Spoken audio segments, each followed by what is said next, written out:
Hello dear students, मैं आपका अपना ए सर ए स्क्वायर सर। और आप लोगों को पता है कि मैं मोशन में सीनियर फैकल्टी हूं और मोशन के साथ पिछले 10 साल से जुड़ा हुआ हूं और इस फील्ड के अंदर मुझे लगभग 20 साल हो चुके हैं। आज मैं आपके सामने आया हूं 25 जनवरी शिफ्ट 1 का मैथ्स का पेपर का सॉल्यूशन लेकर। आइए देखते हैं इस मैथ्स के पेपर के सॉल्यूशन को, अच्छे से देखिएगा। हो सकता है कि इस पेपर का जो सॉल्यूशन है वो आपके सेकेंड अटेम्प्ट में काम आए। मेरा ये मानना है कि जो बच्चे तैयारी कर रहे हैं ध्यान रखें, अगर जो भी पेपर आपके जेईई मेन के भी हुए हैं इस साल और सेकंड अटेम्प्ट आप देने जा रहे हैं तो इन पेपर्स को जरूर करके देख के जाइएगा, क्योंकि बहुत सारे कॉन्सेप्ट ऐसे होंगे जो कवर होंगे और उसका फायदा आपको सेकंड अटेम्प्ट में जरूर मिलेगा।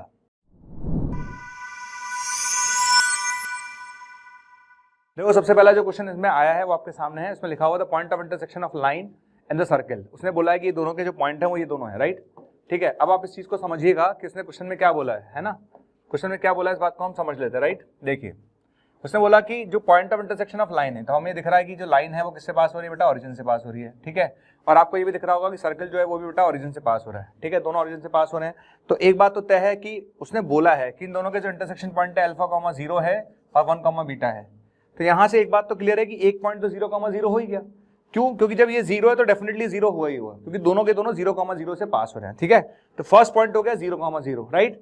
अच्छा, दूसरी बात, अगर ये पॉइंट 1 है, ये पॉइंट कितना है 1, तो आप अगर यहाँ पर x की जगह 1 रखोगे तो y की वैल्यू 1 आ जाएगी, राइट। तो यहाँ से दो बातें क्लियर है, दो पॉइंट हमें मिल चुके हैं।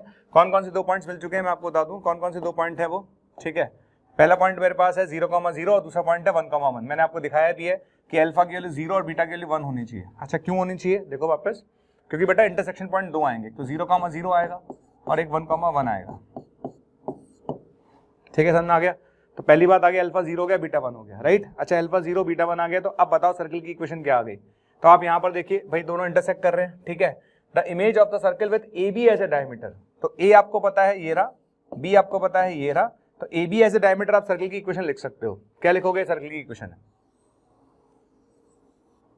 ये सर्कल की इक्वेशन आ गई। ठीक है ना, समझ में आ गई, सर्कल की इक्वेशन है।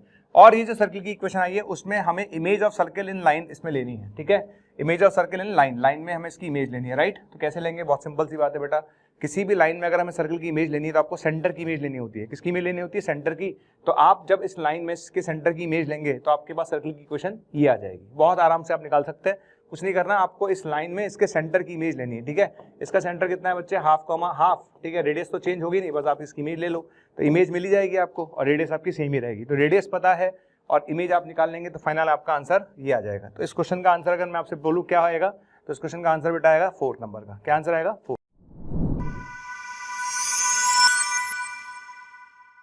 देखिए, the distance of point 6, -2√2 from the common tangent. ठीक है, इन दोनों की कॉमन टेंजेंट की बात कर रहा है, इन दोनों कर्व्स की। ओके, देखिए पहला जो कर्व है बेटा वो है y² = x/2, ये पहला कर्व है। और दूसरा जो कर्व है बेटा वो है y² = x-1। ठीक है, इन दोनों की कॉमन टेंजेंट आप लिख सकते हो। कैसे लिखेंगे? इस वाले की जो टेंजेंट होती है बेटा वो होती है mx + a/m। a कितना है यहाँ पर? a अपने पास 1/8 है, 1/8m हो गया। ठीक है, और दूसरे वाले की अगर हम टेंजेंट की इक्वेशन लिखते हैं तो क्या लिखेंगे? y = m × x-1 + a/m। a कितना है? 1/4m। समझ में आ गया बेटे? ठीक है, कॉमन टेंजेंट का कॉन्सेप्ट सिंपल सा होता है, इस पे टेंजेंट लिखो, इस पे टेंजेंट लिखो। ठीक है, कंपेयर करना है दोनों को। तो यहाँ आएगा mx - m + 1/4m। बस इन दोनों को कंपेयर कर लो, you will get the answer. तो कैसे करेंगे अपन? 1/8m को बराबर करेंगे -m + 1/4m के, इन दोनों को बराबर कर दो, m निकल कर आ जाएगा। ठीक है, तो यहाँ पर मैंने यही किया होगा, देखिए आप आराम से। सबसे पहले हमने इस पे टेंजेंट की इक्वेशन लिखी बच्चे। ओके, हमने इस पे टेंजेंट की इक्वेशन लिखी, आ गई। अब दोनों का c सेम कर देते हैं, तो इसका जो c वाला पार्ट है इसका c वाला पार्ट सेम करिए। तो यहाँ से m की वैल्यू निकल कर आई बेटा 1/2√2। क्लियर? क्वेश्चन में उसने बोला है कि m पॉजिटिव है, जब m पॉजिटिव है तो यहाँ प्लस माइनस नहीं लगाएंगे, राइट। तो जब m आ चुका है इसका मतलब टेंजेंट की इक्वेशन आ गई। कैसे आ गई? यहाँ पर m की वैल्यू रख दीजिए 1/2√2। तो m की वैल्यू जैसे 1/2√2 रखेंगे तो यहाँ पर आ जाएगा टेंजेंट की इक्वेशन। ये टेंजेंट की इक्वेशन आ गई, आगे टेंजेंट की इक्वेशन। अब आप टेंजेंट की इक्वेशन की डिस्टेंस निकालनी है, इस पॉइंट से निकाल लो डिस्टेंस फॉर्मूला से। तो डिस्टेंस फॉर्मूला से अगर आप डिस्टेंस निकालोगे तो आपका आंसर आएगा 5। कितना आंसर आएगा बेटा? 5। बहुत कॉमन क्वेश्चन है, बहुत आसान क्वेश्चन है, और सब पढ़ाते हैं पैराबोला में कॉमन टेंजेंट, है ना। तो बहुत सिंपल सा क्वेश्चन है, इसका आंसर 5 आएगा।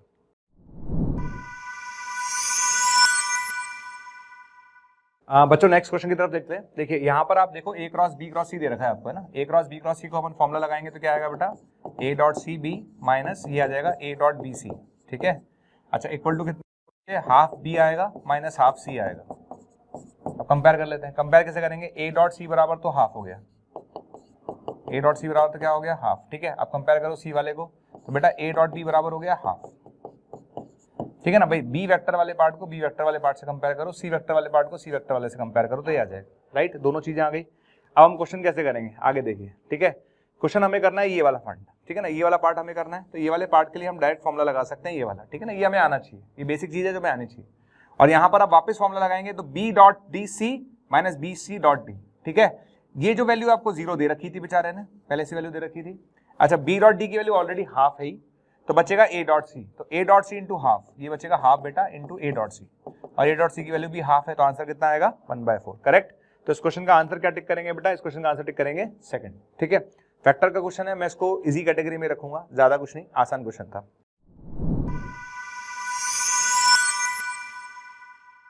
नेक्स्ट क्वेश्चन देखिए, ठीक है। उसने बोला vector A is rotated through a right angle passing through the Y axis, ठीक है, ठीक है।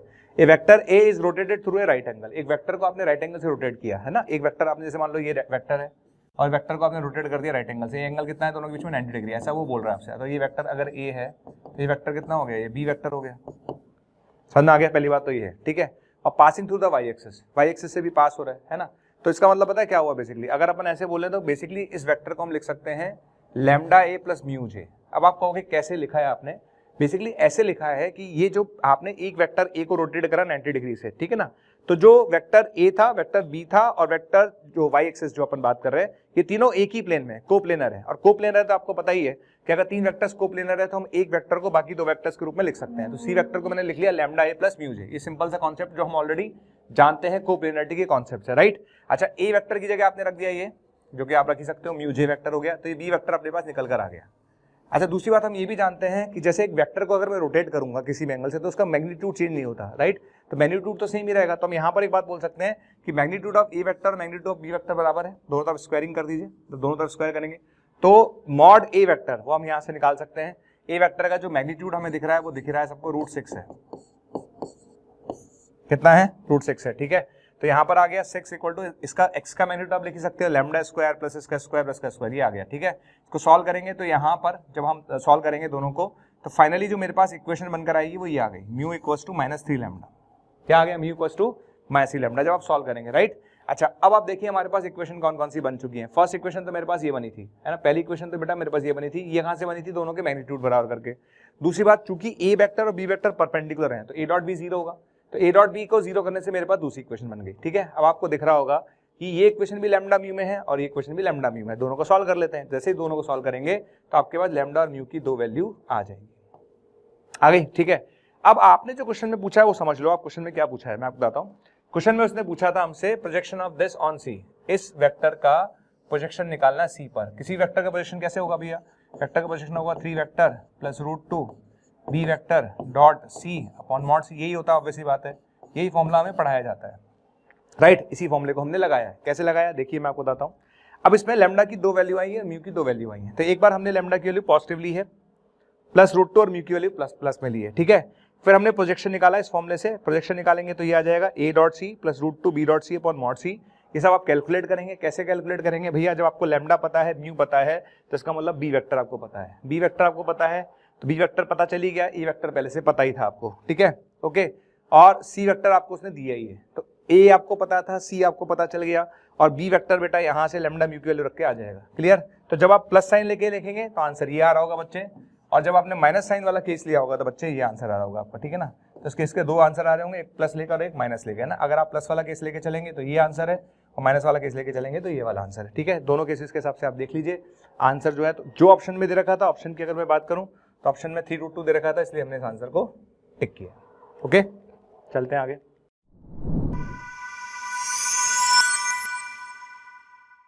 Z1 equals to 2 + 3 iota, Z2 equals to 3 + 4 iota. तो उसने बोला है कि Z - Z1 का होल स्क्वायर ये रिप्रेजेंट करता है। ऐसे क्वेश्चन जब भी आए ना, सिंपल सा तरीका है, Z को आप x + आइटा y मान लो, मैं तो हमेशा यही करता हूँ, Z को क्या मान लो, x + आइटा y, तो Z - Z1 लिख लेते हैं, ठीक है। Z - Z1 का मतलब Z में से Z1 को सब्ट्रैक्ट कर दो, तो ये कितना आ गया बेटा, x - 2 हो गया प्लस आइटा, ये कितना आ गया आइटा, y - 3 आ गया, ठीक है। इसी तरह से अगर मैं z माइनस Z2 की बात करूं तो z माइनस Z2 का मतलब कितना हो गया, z में से Z2 को सब्ट्रैक्ट करेंगे तो कितना आ गया, x माइनस 3 आ गया प्लस आएटा y माइनस 4 आ गया, ये अपने पास आ गया z माइनस Z1 और ये आ गया z माइनस Z2। तो अब हम निकालेंगे मॉड z माइनस Z1 का होल स्क्वायर। क्या निकालेंगे, इसका स्क्वायर तो हम लिख सकते हैं आराम से। तो देखिए मैंने आपके सामने लिखा होगा z माइनस Z1 का स्क्वायर ही लीजिए, है ना, रियल पार्ट का स्क्वायर प्लस इमेजिनरी पार्ट का स्क्वायर। इसी तरह से बच्चे मॉड z माइनस Z2 का स्क्वायर, रियल पार्ट का स्क्वायर, इमेजिनरी पार्ट का स्क्वायर, वो हम लिख सकते हैं आराम से। ठीक है, अब आगे करना क्या है, अब आपको करना क्या था, अच्छा z1 माइनस Z2 तो हम लिख ही लेंगे आराम से, इसमें तो कोई लफड़ा ही नहीं है। Mod z1 minus Z2 which is very easy हमारे लिए। z1 में से Z2 को सब्ट्रैक्ट करिए तो ये आएगा -1 minus iota, -1 minus iota which is √2, ठीक है। तो तीनों चीजें आपको रखनी है, सिंपल सी बात है, आपको ये तीनों उठा के यहाँ रखने हैं, सिंपल सा कॉन्सेप्ट है, आप रख लीजिए।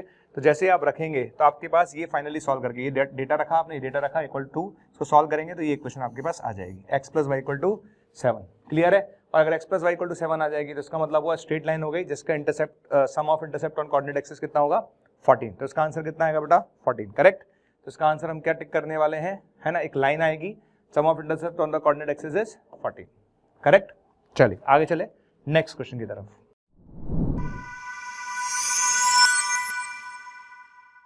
Okay, the mean and variance of the mark obtained by the student in a test are 10 and 4, right? बहुत अच्छी बात है।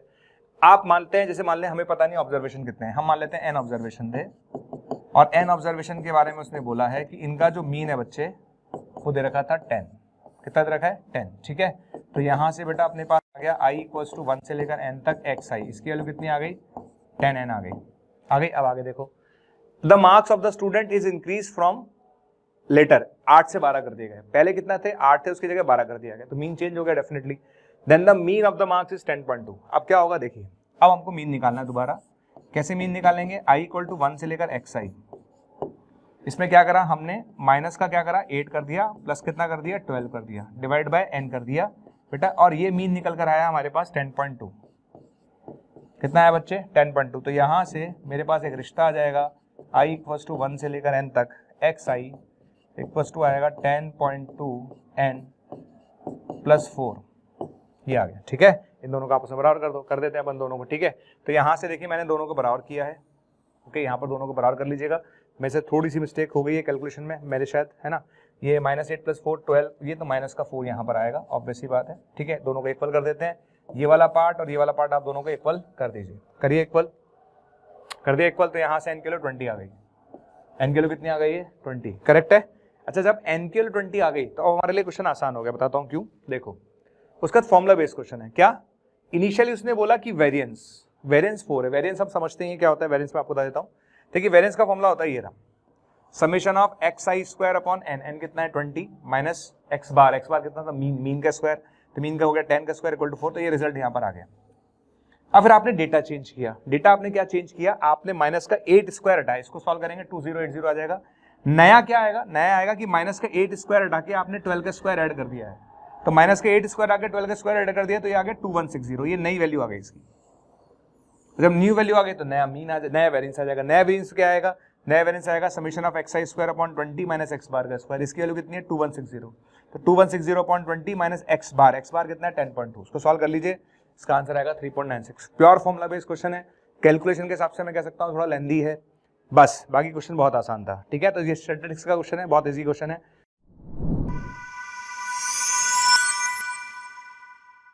नेक्स्ट, ओके, नेक्स्ट क्वेश्चन है कि let S1 be and S2 respectively the set of this A belongs to R-0 for which system of linear equation has unique solution and infinite solution।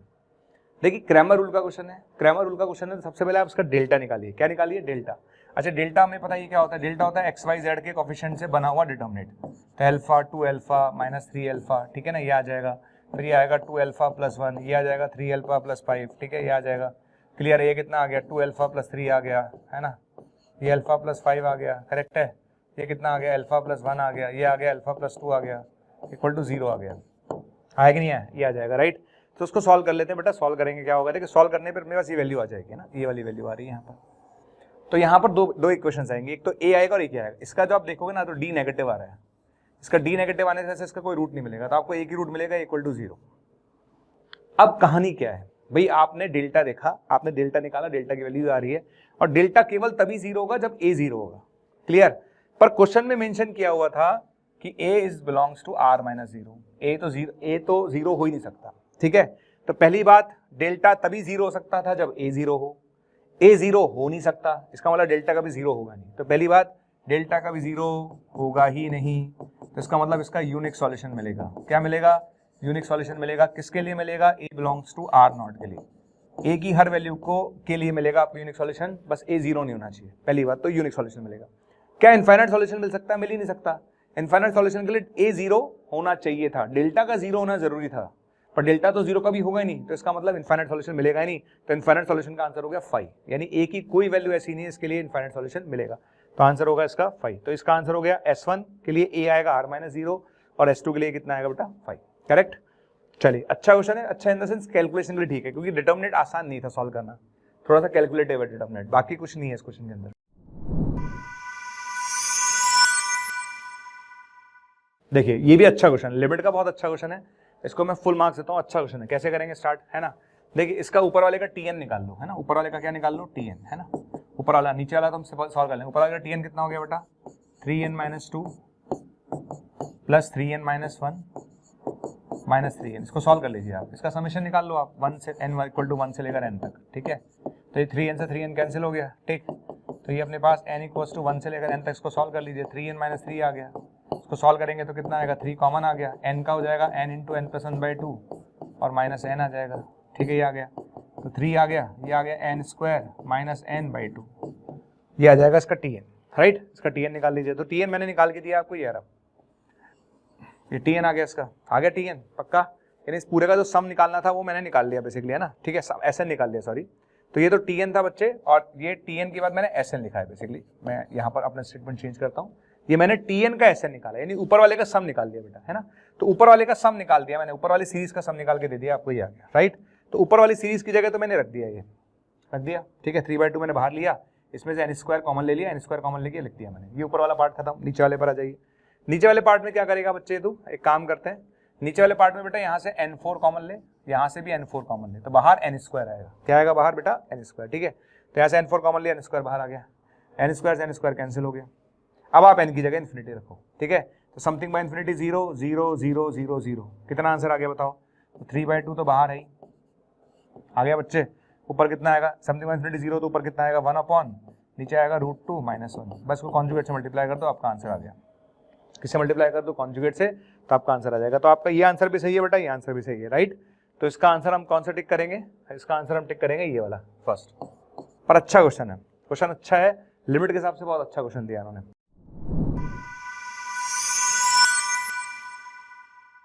Next, okay, हाँ ये question आपको दिख रहा है, हाँ इसको मैंने ट्रुथ टेबल से करा है, मुझे लगता है कि ट्रुथ टेबल से भी आसान होगा, बाकी प्रॉपर्टी से तो आप कर ही सकते थे, तो मैंने इसको ट्रुथ टेबल से बना के दिखाया। मैं आपको बना के दिखाता हूँ ट्रुथ टेबल से कैसे किया है मैंने। देखिए, हमने पी क्यू ले लिया, पी हो गया true true false false, Q हो गया ट्रू फॉल्स, राइट? फिर हमने लिखा नेगेशन क्यू, ठीक है? नेगेशन क्यू आप लिख लोगे फॉल्स ट्रू, राइट? अब अपन को चाहिए क्या? आगे चाहिए बेटा P and negation Q, P and negation. तो ट्रू और फॉल्स का फॉल्स हो गया, ट्रू ट्रू का ट्रू, फॉल्स फॉल्स का फॉल्स, फॉल्स ट्रू का फॉल्स, ये आ गया, ठीक है? अब इधर आ जाइए, पीछे चलते हैं। अब हमें चाहिए P implication negation Q. Implication का मतलब होता है फर्स्ट ट्रू सेकंड फॉल्स तो false, first true second false तो false, first true second false तो फॉल्स, ट्रू ट्रू का ट्रू, फॉल्स फॉल्स का भी ट्रू, फॉल्स ट्रू का भी ट्रू, ठीक है? आ गया, आ गया। अब लास्ट में हमें क्या चाहिए बेटा? हमें लास्ट में क्या चाहिए? लास्ट में हमें चाहिए इसका इंप्लीकेशन, दोनों का इंप्लीकेशन चाहिए लास्ट में, ठीक है?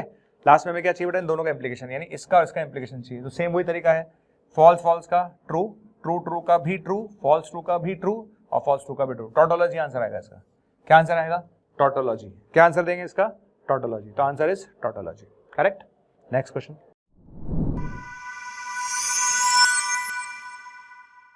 ये एक अच्छा क्वेश्चन है, सिंपल सा, मतलब ऐसा क्वेश्चन पहले भी बहुत बार जीएन मैंने पूछा है, 3D का क्वेश्चन है। मैं इसको मॉडरेट क्वेश्चन कह सकता हूँ, क्योंकि ऐसे क्वेश्चन पहले भी पूछे जाते रहे हैं। ये दो लाइन्स हैं जो कि एक थर्ड लाइन को इंटरसेक्ट करती है ना, ऐसे दो लाइन्स अपने पास मान लीजिए, और थर्ड लाइन इसको इंटरसेक्ट करती है ना। जैसे ये लाइन L1 है, ये लाइन L2 है, और ये लाइन क्या है? L3 है। समझ में आ गया? ठीक है। पहली वाली लाइन पे अगर आप पॉइंट लोगे तो क्या लोगे? 2 लैम्डा प्लस 1, ठीक है? ये कितना आएगा? लैम्डा प्लस 3, ठीक है? ये कितना आएगा अपने पास? 2 लैम्डा प्लस 2 आएगा, ठीक है? अच्छा, दूसरी वाली लाइन पे अगर आप पॉइंट लोगे तो क्या लोगे? दूसरी वाली लाइन पे पॉइंट लोगे आप बेटा म्यू प्लस 2, ठीक है? और क्या लोगे आप लोग? 2 म्यू प्लस 2, पॉइंट लेना आप लोगों को आता ही होगा डेफिनेटली, इतना मैं मान के चलता हूँ, और ये आएगा 3 म्यू प्लस 3। ठीक है बच्चे, इसको अपन ने लैम्डा के इक्वल कर दिया तो इस पे पॉइंट आ गया, इसको म्यू के इक्वल कर दिया, पॉइंट आ गया, आया कि नहीं आया। अब आप देखो आगे क्या कहते हैं, इस लाइन के जो डायरेक्शन रेशियोज हैं वो क्या है, 1 - 1 और 2 है ना। ये लाइन के डायरेक्शन रेशियो कितने हैं, 1 - 1 और 2 है। कहने का मतलब डायरेक्शन रेशियो समझते हो ना, तो डायरेक्शन रेशियोज कैसे निकालेंगे, ऑब्वियसली बात है, direction ratios a line L3 having direction ratios, ठीक है, ओके, इसका डायरेक्शन रेशियो ये है और उसको P और Q पे कट कर रही है। तो बेसिकली क्या हुआ, बेसिकली अपन ऐसे बोल सकते हैं कि PQ के जो डायरेक्शन रेशियोज होंगे और इस लाइन के जो डायरेक्शन रेशियो होंगे, बेसिकली पैरेलल वाला कॉन्सेप्ट लगाएंगे। अब पैरेलल वाला कॉन्सेप्ट लगाएंगे तो उसका मतलब क्या हुआ, A1/A2 = B1/B2 = C1/C2। तो हमें लिखने हैं पहले PQ के DR, क्या लिखना है पहले, PQ के DR। तो देखिए PQ के DRs मैंने आपको लिख के दिखाए हैं, कैसे निकालेंगे, सिंपल सा कॉन्सेप्ट है, वापस है ना, A2 - A1, B2 - B1, C2 - C1 से तो इसके DRs निकल गए।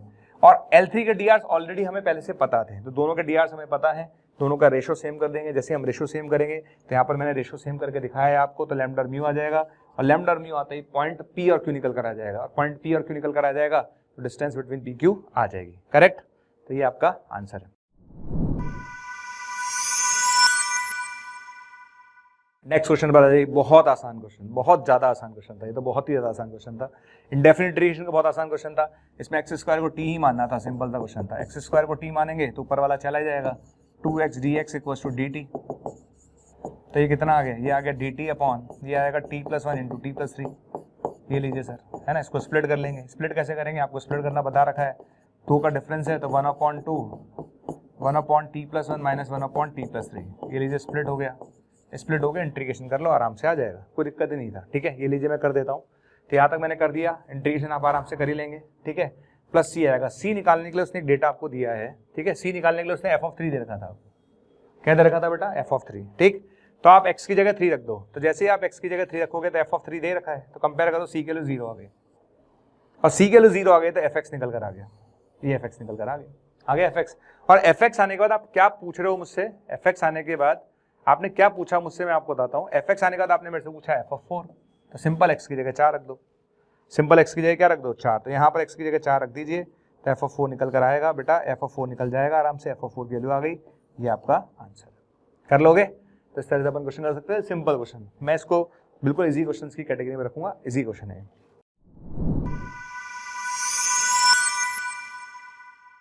मैक्सिमम, अच्छा वेरी गुड क्वेश्चन भैया, शानदार। मैं तो इसको टफ कैटेगरी में रखने वाला हूँ, अच्छा क्वेश्चन है ना, सही बात तो ये है। वैसे तो उसके 3 केस बनाए हैं, है ना, पर मैं आपको ऑनेस्टली बताऊं तो हमें 0 से 2 में ही बात करना था, तो अगर हम देखें तो उसके एक केस से भी काम हो सकता था। खैर कोई बात नहीं, हम इसके 3 केस समझेंगे। पहला केस बेटा देखो, इसको ओपन आप कैसे करोगे, है ना, इसको ओपन कैसे करना है, तो 3 बातें हो सकती थी। ओपन कैसे करेंगे, देखो पहला केस जब x 0 से छोटा है, x 0 से छोटा है, ठीक है। अच्छा x 0 से छोटा होगा तो क्या हुआ, देखो t जो है ना, t तो वेरी कर रहा है 0 से 2 में, t तो वेरी कर रहा है 0 से 2 में, t की लिमिट है, और x आपने ले लिया <0। तो आपको सोचा अगर x नेगेटिव है और t x - t कर रहे हो आप, तो ये टर्म तो पहले से नेगेटिव थी, आपने नेगेटिव ली है, और t 0 से 2 में है तो ये 0 से 2 में उसके आगे नेगेटिव, ओवरऑल ही नेगेटिव हो गई। तो अगर नेगेटिव हो गई तो माइनस के साथ ओपन होगी, किसके साथ ओपन होगी, माइनस के साथ। तो पहली बात ये माइनस के साथ ओपन हुआ, माइनस के साथ ओपन होने के बाद e - x बाहर ले लिया, लिमिट रखेंगे तो ये फंक्शन आपका आ गया। ठीक, अब हम दूसरा वाला केस देखते हैं, जब x 2 से बड़ा है, यहाँ पर x किससे बड़ा है, 2 से। ठीक है, जब x 2 से बड़ा है तो बेटा क्या होगा, जब x 2 से बड़ा है तो देखो अच्छे से क्या होगा, जब x 2 से बड़ा होगा, है ना, जब x 2 से बड़ा होगा, ठीक, तो x तो आपका 2 से बड़ा है, लेकिन t तो आपका 0 से 2 ही है। तो जब x 2 से बड़ा है और t आपका 0 से 2 है तो x - t डेफिनेटली पॉजिटिव होगा, और अगर ये पॉजिटिव होगा तो प्लस के साथ खुलेगा, किसके साथ खुलेगा, प्लस के साथ। तो बेटा ये टर्म प्लस के साथ खुली है, e⁻x बाहर ले लो, e⁻ - t इंटीग्रेट कर दो, लिमिट रख दो, ये आ जाएगा। हो गया केस नंबर सेकंड। थर्ड वाला, अब चलते हैं सेकंड केस पर, जो कि सबसे इंपॉर्टेंट केस में काउंट करता हूं। आप इक्वलिटी यहाँ लगा सकते हैं, कोई दिक्कत नहीं है, कोई फर्क नहीं पड़ता इक्वलिटी से। जो मेन केस है उसका वो है सेकंड वाला, वो कैसे करेंगे आप ब्रेक देखिए। सेकंड केस में हम कुछ प्रेडिक्शन नहीं कर पाएंगे, क्योंकि <0 पे हम क्लियर थे, <2 पर भी हम क्लियर है, लेकिन सेकंड केस है उसमें पता ही नहीं चल रहा ना, क्योंकि 0 से 2 के बीच में पता नहीं x कहाँ है। तो जब t हमारा 0, t तो फिक्स है भाई 0 से 2 के बीच में कर रहा है, लेकिन x कहाँ है पता नहीं ना, कहीं x कहीं यहाँ हो सकता है। तो 2 बातें हो सकती हैं, अगर हम 0 से x जाएंगे, हम 0 से x, अगर हम t की वैल्यू कहां से कहां तक लेते हैं, 0 से x, अगर हम t की वैल्यू कहां से कहां तक लेते हैं, 0 से x, तो आप बताओ x माइनस टी, टी तो 0 से x लिया ना आपने, टी तो 0 से x लिया ना, तो पॉजिटिव के साथ खुलेगा। और अगर आप t x के आगे जाते हैं, अगर t आप x के आगे जाते हैं, अगर आप t x के आगे जाते हैं तो ये टर्म नेगेटिव हो जाएगी, तो माइनस के साथ खुलेगी। बस तो इंटीग्रेशन कर लो आप इसका कंडीशन आराम से कर सकते हो, इस कंडीशन आराम से कर सकते हो, लिमिट रखो, ये आ जाएगा। तो ये बेसिकली 3 ग्राफ है, लेकिन इसका ये पार्ट सबसे अच्छा है, ये सबसे इंपॉर्टेंट पार्ट है, इसको ओपन कैसे किया। ठीक है, तो बेसिकली 3 पार्ट हो गए, आराम से समझ में आता है। ये वाला जी है, ये वाला जी है, 3 फंक्शंस आपके सामने आ जाएंगे। अब ये 3 फंक्शंस आपके सामने आएंगे, लेस देन इक्वल टू 0, 0 से 2 और 2 से बड़ा। ठीक, अगर आप इन सबकी मिनिमम वैल्यूज निकालेंगे, तो अगर आप मिनिमम वैल्यू निकालना चाहें फंक्शन की, किसी फंक्शन की मिनिमम वैल्यू आराम से निकाल सकते हैं। तो जब आप फंक्शन की मिनिमम वैल्यू निकालेंगे तो आपको समझ में आएगा कि इस फंक्शन की जो मिनिमम वैल्यू, सब में जो मिनिमम वैल्यू आएगी वो निकल कर आएगी ये वाली 2 इंटू ई माइनस 1। तो ये वाला पार्ट इंपॉर्टेंट नहीं है, तो हम कर ही लेते हैं, इंपॉर्टेंट ये वाला पार्ट ब्रेक कैसे किया। ओके, तो इस क्वेश्चन का आंसर क्या देंगे, 2 into E minus 1, which is a very important question. मैं इसको भैया टफ कैटेगरी में रखूंगा, it's a very good question. Okay, इस क्वेश्चन पे चलते हैं। Let m be the maximum value of product of 2 positive integers when their sum is 66। आपसे वो कह रहा है कि a और b 2 पॉजिटिव नंबर है, लेट मान लेते हैं, उनका सम दे रखा है 66, तो प्रोडक्ट की मैक्सिमम वैल्यू क्या होगी, तो हम am gm लगाते हैं हमेशा, आपको पता ही है। a plus B by 2 greater than equal to ab, a plus B कितना है 66, तो 33 हो गया है, ये रूट ab आ गया, तो ab कितना आ गया 33 का स्क्वायर आ गया, ab कितना आ गया 33 का स्क्वायर आ गया। ठीक है ना, इसको उसने नाम पता क्या दिया है, let m be the maximum value, तो इसका नाम उसने m दिया है। क्या नाम दिया उसने, m। ठीक है, तो m यहाँ पर दे रखा है 33 का स्क्वायर, ये हमारे पास आ गया, पहला डेटा तो ये कलेक्ट हो गया। आगे देखते हैं, उसके बाद बोला x into 66 minus X greater than equal to 5/9m, यहाँ रख देता हूँ मैं, कोई दिक्कत नहीं है लोग। x इंटू 66 माइनस 9, ये माइनस 5/9, 33 का स्क्वायर। सिंपल, इसको फैक्टर करोगे, कैलकुलेट करोगे भैया, ये इक्वेशन बन जाएगी, आराम से इसके फैक्टर होंगे, यानी x आ जाएगा 11 से लेकर 55 तक। ये आप कर सकते हो, मुझे लगता नहीं कोई बच्चा ऐसा है जो नहीं कर सकता। x आ गया 11 से लेकर 55 तक, आगे देखो। ठीक है, समझ में आया, तो x की वैल्यू आ गई 11 से लेकर 55 तक, है ना। ठीक है, अच्छा a किसके बराबर है, x के, x is a multiple of 3, है ना, a बराबर है x के और x is a multiple of 3, तो क्या आएगा, 3 का मल्टीपल चाहिए आपको, तो 12 से चालू करेंगे, तो 12, 15, 18 ऐसे करते जाएंगे। ठीक है ना, तो हम आराम से कैलकुलेट कर सकते हैं। तो a जो आएगा उसमें 3 का मल्टीपल लेना है, तो 12 से लेके चालू करेंगे, लास्ट कहां तक लेंगे 54 तक, तो टोटल आएंगे 15 एलिमेंट्स। कितना आएंगे 15, तो a में जो एलिमेंट आएंगे वो 15 आएंगे, a में जो एलिमेंट आएंगे वो 15 आएंगे। ठीक है, और जो x है हमारा 11 से 55 था। अब आपसे प्रोबेबिलिटी क्या पूछिए, पढ़ो।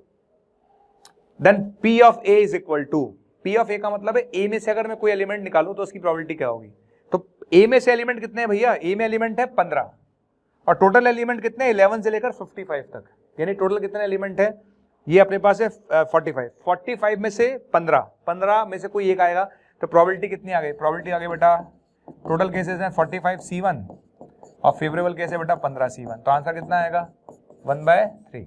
करेक्ट, ये आंसर है।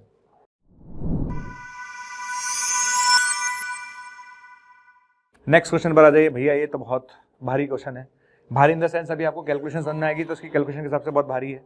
देखिए आप लोग क्वेश्चन क्या है। ठीक है, x equal to be the local minimum this, m is a local maximum value of this, then क्या होगा। पहली बात तो लोकल मिनिमम या लोकल मैक्सिमम निकालते हैं, तो आप इसका f' निकाल लो। ठीक है, कितना आएगा इसका f', ये आएगा 8x³ आएगा, माइनस का कितना आएगा 36x आएगा, प्लस 8 आ जाएगा। ठीक है, इसमें से 4 कॉमन ले लीजिए, कितना आ जाएगा 2x³ आ जाएगा, माइनस का 9x आ जाएगा, प्लस का 2 आ जाएगा। ठीक है, अच्छा मेरे को जहां तक नजर आ रहा है x इक्वल टू 2 पे इसके फैक्टर हो जाएंगे, करेक्ट, तो x माइनस 2 इसका फैक्टर हो जाएगा, करेक्ट है।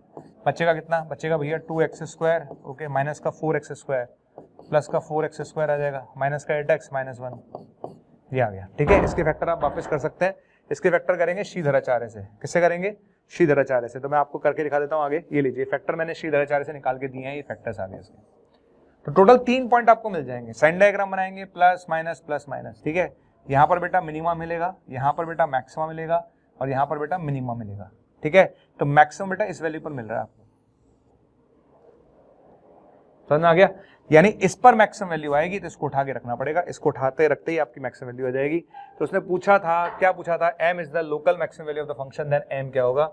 तो मेरे हिसाब से क्वेश्चन बहुत कैलकुलेटिव बहुत ज्यादा है, क्योंकि इस वैल्यू को उठा के रखोगे ना तब जाके वैल्यू आएगी। तो भैया बहुत भारी है, कैलकुलेशन करना इजी नहीं है, हो सकता है कैलकुलेशन करने के बाद बहुत आसान लगे, पर मेरे को थोड़ा समझ में कम आया इस तरह का कैलकुलेशन देना, बाकी ठीक है। इसका आंसर जो है आपके सामने, राइट।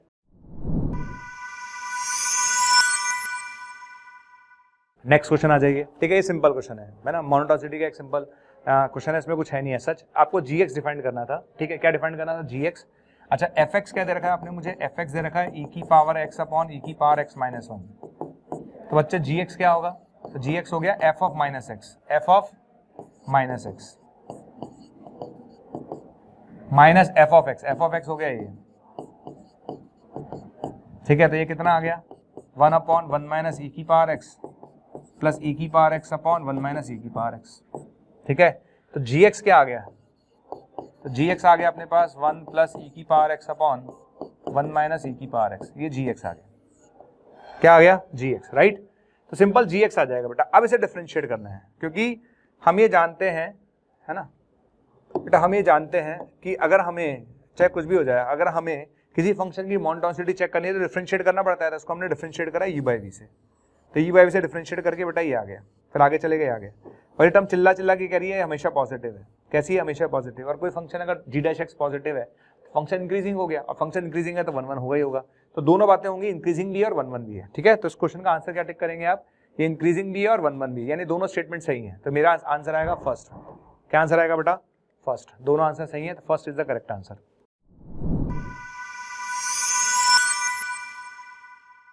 नेक्स्ट, ये और इतना आसान क्वेश्चन दिया उन्होंने, इतना आसान की जो क्लासेस में नॉर्मल एमओडी का क्वेश्चन है, लेकिन क्लासेस में नॉर्मल आपको सब टीचर्स कराते हैं।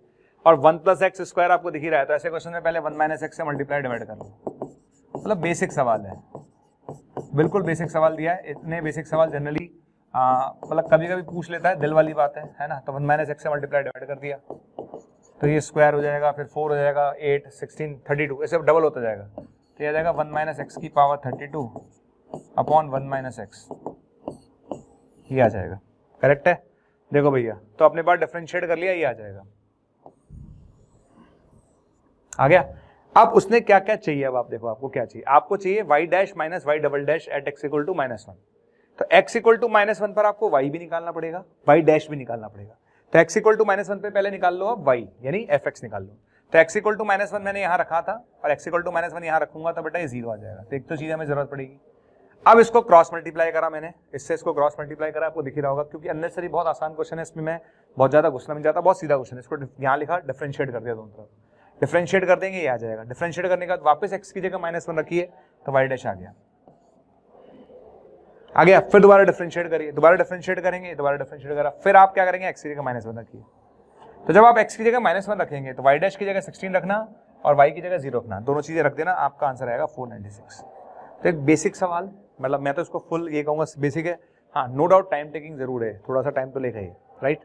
496 आंसर है इसका।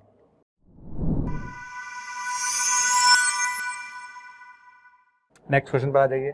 The distance of a point from the line passing through, 3D का एक बिल्कुल आसान question. The distance of the point from the line passing to the point and parallel to a line which direction this, okay. तो distance of the point from the line passing through this point and parallel to this. तो पहले इस line की equation लिख लेते हैं, ठीक है ना। तो लाइन की इक्वेशन क्या होगी भैया, r इक्वल टू होती है a plus lambda v, okay. Point आपको पता है कितना है, -3 2, ठीक है, प्लस किसके पैरेलल है, लाइन पैरेलल है इस डायरेक्शन के, तो 3 3 -1, ये लीजिए सरकार, ठीक है। आगे समझ में क्लियर है, अब कुछ नहीं करना, ये आ गया अपने पास पॉइंट, कितना आ गया पॉइंट, ये पॉइंट आ गया बेटा -3 प्लस लैम्डा, ये आ गया 2 प्लस 3 लैम्डा, और ये आ गया 3 माइनस लैम्डा, तो ये लाइन आ गया, ठीक है। तो लाइन पर पॉइंट कितना आ गया, लाइन पर पॉइंट आ गया -3 प्लस लैम्डा, ये आएगा 2 प्लस 3 लैम्डा, और ये आएगा 3 माइनस लैम्डा, ठीक है। ये लाइन पर पॉइंट आ गया, और अब आपको इस पॉइंट से डिस्टेंस निकालनी, इस पॉइंट से आपको डिस्टेंस निकालनी है। तो p कितना दे रखा आपको, 4 6 -2। तो चूंकि परपेंडिकुलर डिस्टेंस आपको निकालनी है बेटा, तो चूंकि ये परपेंडिकुलर है, तो pm is perpendicular to line. तो लाइन के डायरेक्शन रेशियोज क्या है, लाइन के डायरेक्शन रेशियोज हैं 3 3 -1।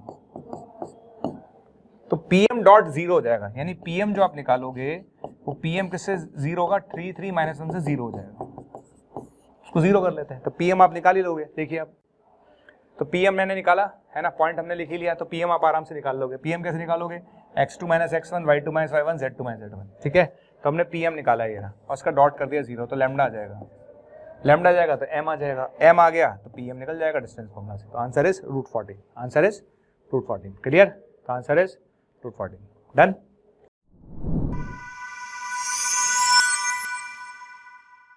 ये अच्छा है लेकिन ये आसान है, मतलब अच्छा भी है और आसान, इसलिए प्रॉपर्टी याद होनी चाहिए। अगर आपको याद है तो क्वेश्चन बहुत आसान है, क्योंकि एक प्रॉपर्टी हम पढ़ाते हैं बेटा, मैट्रिक्स का क्वेश्चन है, एडजॉइंट ए का डिटर्मिनेंट, ठीक है ना, वो होता है डिटर्मिनेंट ए की पावर n-1 का स्क्वायर। तो यहाँ पर ए की जगह ए स्क्वायर है तो यहाँ ए स्क्वायर हो जाएगा, ठीक है। तो यहाँ पर डिटर्मिनेंट ए ये मल्टीप्लाई हो जाएगा तो 2 × n-1 का होल स्क्वायर हो जाएगा।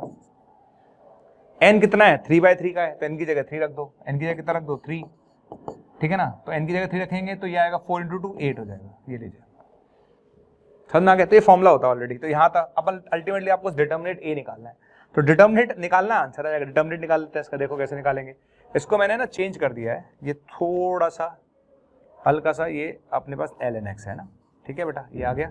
लीजिए सर, अब क्या करेंगे, हम इस पूरे को ln x से मल्टीप्लाई करेंगे, इस पूरे को ln y से मल्टीप्लाई करेंगे, इस पूरे को ln z से मल्टीप्लाई करेंगे। मल्टीप्लाई करेंगे तो डिवाइड भी करना पड़ेगा, कर दिया मल्टीप्लाई। यहाँ तक आने के बाद वापस इसमें से ln x कॉमन आएगा, इसमें से ln y कॉमन आएगा, इसमें से ln z कॉमन आएगा, वापस कैंसिल हो जाएगा, ये बचेगा। इसको सॉल्व करेंगे तो वैल्यू 2 आ रही है, ठीक है। और अगर इसकी वैल्यू 2 आ रही है तो इस क्वेश्चन का आंसर कितना हो गया बेटा, 2 की पावर 8। कितना आंसर आएगा, 2 की पावर 8, करेक्ट। तो आंसर इज 2 की पावर 8, ठीक है, ठीक ठाक क्वेश्चन था। नेक्स्ट क्वेश्चन पर चलते हैं।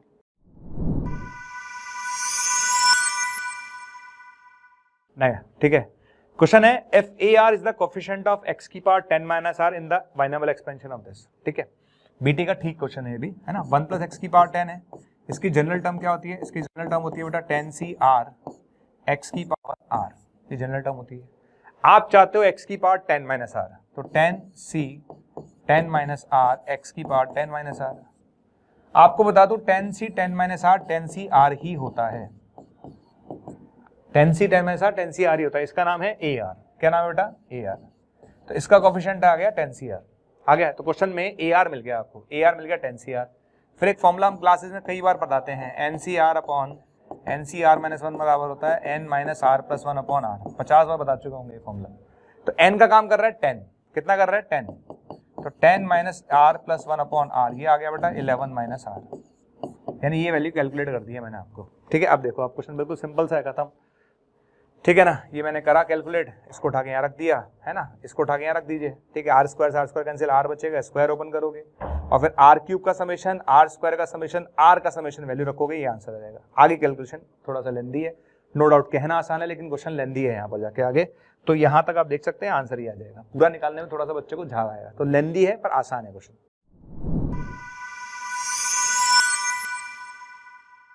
ठीक है। ये डिफरेंशियल इक्वेशन का बर्नौली का क्वेश्चन है ना, क्वेश्चन बर्नौली का, लेकिन साल बहुत लेंदी है क्वेश्चन, बहुत ज्यादा क्वेश्चन लेंदी है, ठीक। कैसे करेंगे इसको, क्या लिखेंगे अपन, dy/dx माइनस y/x आ गया इक्वल टू, ये आ गया y³ 1 + log x, ठीक है, ये आ जाएगा। y³ से डिवाइड कर दीजिए, y³ से डिवाइड कर दीजिए, ये लीजिए, ये आ जाएगा, ठीक है, ये आ गया। -1/y को आप v मान लीजिए, ठीक है, इसको v मानेंगे। अगर -1/y को अगर आप सॉरी यहाँ y² आना चाहिए था, ये गलती है मेरी, -1/y² को v मानेंगे, डिफ्रेंशिएट करेंगे तो 2/y³ dy/dx बराबर होगा dv/dx, ठीक है। तो भैया इसको गायब कर दो यहाँ से, इसकी जगह आएगा dv/dx/2, dv/dx/2, क्लियर।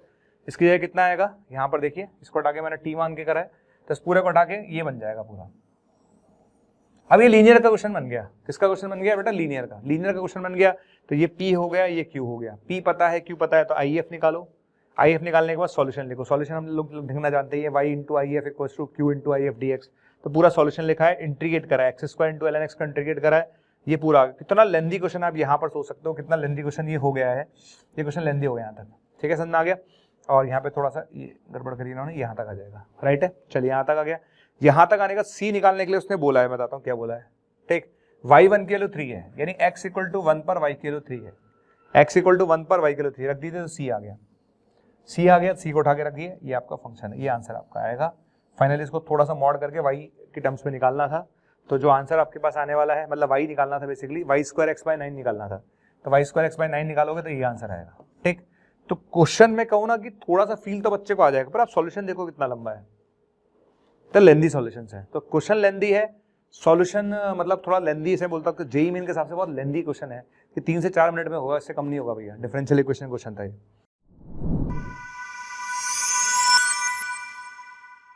हमारे पास the constant term in the expansion of this. अब ये क्वेश्चन जो आएगा ना, ये मल्टीनॉमियल थ्योरम का है, यानी बीटी का सेकंड क्वेश्चन है। तो मल्टीनॉमियल थ्योरम जब लगाएंगे तो इसमें लिखेंगे अपन 5 factorial upon R1 factorial, R2 factorial, R3 factorial, फिर आएगा 2x की पावर R1, ठीक है, 1/x7 की पावर R2, ठीक है, और तीसरा कितना आएगा 3x² की पावर R3। समझ में आया? तो यहाँ से x की पावर कितना आएगा R1 plus 2R3 minus 7R2 होगा, ये आ गया x की पावर में। क्लियर है? तो ये आ गया R1 plus 2R3 minus 7R2, ये आपको 0 चाहिए भाई। आपसे कांस्टेंट मांग रहा है ना, x की पावर से मतलब है कांस्टेंट टर्म चाहिए, तो ये चीज 0 होनी चाहिए। अब आपको केसेस बनाने पड़ेंगे, तो आप केसेस बनाएंगे तो एक ही केस बनेगा, ठीक है ना? ठीक है। अच्छा, दूसरी चीज मैं बताना भूल गया, मैं तो आपको पता है, ये तो कॉमन सेंस वाली बात है कि इन तीनों का सम जो होता है वो हमेशा n के बराबर होता है। तो R1 plus R2 plus R3 हमेशा 5 होगा, वो तो ऑब्वियस बात है। इनको सॉल्व करोगे तो एक ही केस बनेगा, बाकी सारे केस रिजेक्ट हो जाएंगे। तो अब यहाँ पर फिर आसान नहीं है क्वेश्चन, क्योंकि यहाँ तक जितने बच्चे दे रहे होंगे सबने लिखा भी होगा, पर यहाँ पर केसेस बनाने में उनको लगेगा कैसे बनाऊंगा। तो R1 plus R2 plus R3 5 आना चाहिए, तो एक ही केस बनेगा, इसलिए इसका आंसर आएगा 1080, राइट। तो इसको वापस मैं मीडियम कैटेगरी में रखूंगा। नेक्स्ट क्वेश्चन पर, ये इजी है, ये क्वेश्चन इजी है बेसिकली। fx आपको दे रखा है ax माइनस 3, gx आपको दे रखा है, और fo g इनवर्स आपको दे रखा है, ठीक है। अच्छा, fo g इनवर्स को अगर मैं, ये इनवर्स दे रखा है, ये x माइनस 7/2, इसको एक तरह से मैं y मान लेता हूँ। क्या मान लेता हूँ? y, ठीक है। तो यहाँ से x माइनस 7 इक्वल्स टू आएगा 2y3, यानी x बराबर आ गया 7 प्लस 2y3, ठीक है ना। तो x का मतलब पता है क्या आ गया यहाँ पर? fo gx आ गया है, तो fo gx आ गया 7 प्लस 2y3। इनवर्स ऐसे ही निकालते ना, मैंने इसका इनवर्स निकाल दिया बेसिकली, तो इसका इनवर्स निकालूंगा, fo gx इनवर्स का इनवर्स निकालूंगा तो fo gx आ गया, तो ये fo gx आ गया अपने पास, ठीक है, बस हो गया काम खत्म। तो fo gx मैंने निकाला, ये आ गया 2x³ + 7। और जब fo g आपने x निकाल लिया बेटा, जिस बच्चे ने एक बार fo gx निकाल लिया उसके बाद क्या जरूरत है मुझे? तो f of g ac चाहिए और g of b चाहिए, तो fo gx तो आप निकाल ही लोगे आराम से। अच्छा, अब आती है a, अच्छा ओके राइट। अच्छा, fo gx से दे रखा है, तो gx पता है, fx पता है, तो आपको पहले fo g लिखना पड़ेगा। लिख देता हूँ इसका, fo g कितना आएगा? a g कितना है? x की power b plus c minus 3। बेटा ये f of g यहाँ से आएगा, इसको कंपेयर कर लो इससे, कर ले कंपेयर। तो a कितना है? a इंटू एक्स की पावर b, तो a तो 2 हो गया है ना, x की पावर b कितना हो गया? 3 हो गया, और ac माइनस 3 7 हो गया, AC 10 आ गया। AC कितना आ गया? 10, करेक्ट। तो ये आ गया बेटा डेटा, सारा डेटा आ गया, आराम से अब आप निकाल सकते हो, कोई दिक्कत नहीं है। क्या चाहते हो आप क्वेश्चन में? क्वेश्चन में आपसे चाहिए FO G AC, A पता है, C पता है, AC पता है, G अब भी निकाल लोगे तो आपका आंसर जो आएगा वो ही आ जाएगा, करेक्ट। ओके,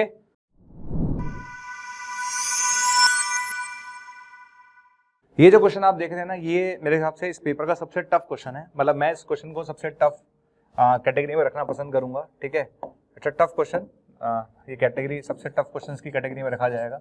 मतलब मेरे को तो सही बताऊं तो क्वेश्चन बहुत अच्छा है, और ये मतलब मेंस लेवल का तो है ही नहीं, ये क्वेश्चन है ही एडवांस लेवल का बेसिकली, ठीक है। अब देखिए आप लोग क्या कह रहा है वो कहता है कि 1 2 3 5 7 10 11 जो है the number of non empty subsets of S that the sum of all elements of multiple of 3।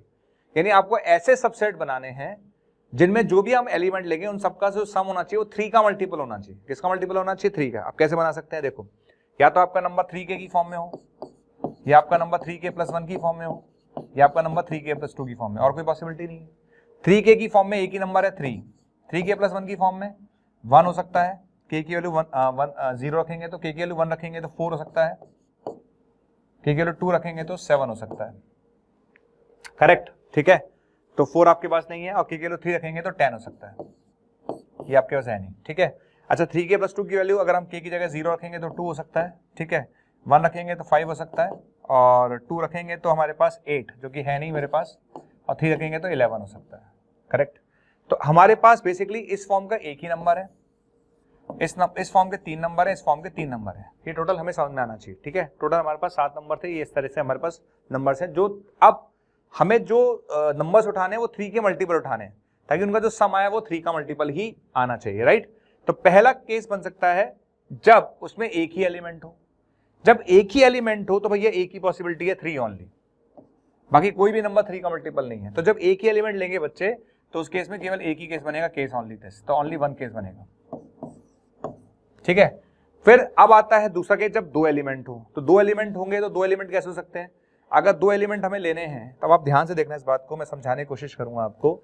जब 2 एलिमेंट लेने हैं, मान लिया अगर मैंने एक 3 ले लिया तो 3 का चाहे इसके साथ सम लो, इसके साथ सम लो, इसके साथ सम लो, नहीं आएगा कुछ भी। 3 का साथ इसका सम लो, इसका सम लो, इसका साथ लो, कोई भी सम 3 का मल्टीपल नहीं आ रहा। तो 3 के तो मैं ले ही नहीं सकता 2 नंबर केस में। 2 नंबर केस में मुझे इन्हीं में से नंबर उठाने पड़ेंगे। समझ में आ गया? इन्हीं में से उठाने पड़ेंगे। तो कितने बनेंगे? 9 केसेस बनेंगे। कैसे बनेंगे? अरे 1 के लिए 3 चॉइसेस हैं, 7 के लिए भी 3 चॉइसेस हैं, 10 के लिए भी 3 चॉइसेस हैं, तो 9 केसेस बनेंगे। तो 9 केसेस बनेंगे, लेकिन वो जो नंबर आपको लेने हैं बेटा वो इन दोनों में से लेने पड़ेंगे आपको। 3 के वाला केस में से नहीं आएंगे, तो टोटल केस बनेंगे 9। अब हम बात करेंगे जब 3 एलिमेंट्स का केस होगा। 3 एलिमेंट्स मतलब 3 एलिमेंट लेने सेट में, तो अब हम तीनों में से ले सकते हैं। तो 3K में भी ले सकते हैं, 3K + 1 में से ले सकते हैं, 3K + 2 में ले सकते हैं। एक केस बनेगा तो 3K के पास एक ही चॉइस है, 3K + 1 के बाद 3 चॉइस है, इसके बाद भी 3 चॉइस है, टोटल 9 केसेस बनेंगे। दूसरा केस क्या हो सकता था? 3 एलिमेंट लेने हैं। कितने लेने हैं? 3 एलिमेंट लेने हैं। तो तीनों नंबर 3K + 1, 3K + 1, 3K + 1 के हो सकते हैं। एक कैटेगरी ये बनेगी, ठीक है। इसी तरह से 3K + 2, 3K + 2, 3K + 2 हो सकते हैं। एक कैटेगरी बनेगी। टोटल केस बनेंगे 11। कितना बनेंगे? 11। 9 केस ये वाले, एक केस ये वाला, एक केस ये वाला, टोटल केसेस बनेंगे बेटा 11। समझ में आ गया? तो बेसिकली इस तरह से केसेस बनाने हैं। तो ये आसान नहीं है सोचना, पेपर के अंदर तो बिल्कुल भी नहीं है। इवन आप घर पे बैठ के सोचोगे तो भी इतना आसान नहीं होगा। तो ऐसे केसेस आपको बनाते जाने हैं, ठीक है।